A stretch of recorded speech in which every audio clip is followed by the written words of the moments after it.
اب تک جو لوگ وفات پا چکے ہیں آیا وہ جنت اور دوزخ میں جا چکے ہیں یا ابھی تک عالم برزخ میں اور قیامت کے بعد وہ پھر ان کا فیصلہ ہو گیا؟ یہ بات قطعی طور پر ثابت ہے قرآن کریم سے کہ جب ایک انسان مرتا ہے تو ایک پیشی خدا کے حضور اسی وقت ہوتی ہے اور پھر عالم برزخ تک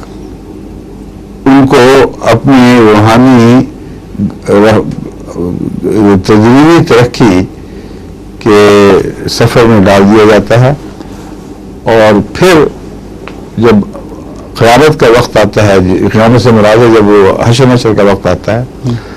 تو وہ پھر آنکھیں کھولتے ہیں۔ اس کا ثبوت قرآن کریم میں وہاں ملتا ہے جہاں ایک مرنے والے کے متعلق اللہ تعالیٰ فرماتا ہے کہ وہ کہے گا مجھے لوٹا دو، تو اللہ تعالیٰ فرماتا ہے کہ میں اس کو جواب دوں گا کہ اب تمہیں لوٹانے کا وقت نہیں رہا، یہ حرام ہو چکا ہے کہ کوئی روح کوئی روح واپس لوٹائی جائے دارالعمل میں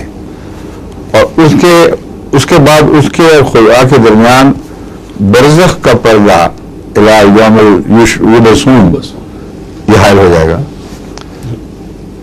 بالکل قطعی واضح ثبوت مل گیا کہ ایک پیشی فوری ہوتی ہے اور سرسری ہوتی ہے، کیونکہ روح کو اس عالم برزخی میں آہستہ آہستہ جہنم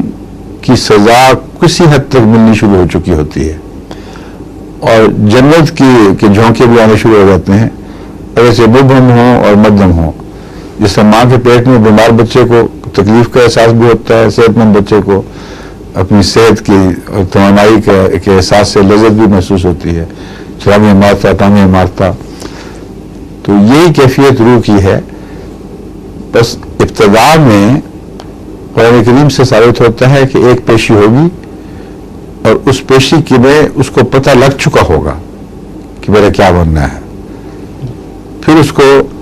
جو بھی وہ کیفیت ہے برزخی اس میں ڈال دیا جائے گا، خواہ وہ خوابناک کیفیت ہے یا باشعور، اللہ بہتر جانتا ہے۔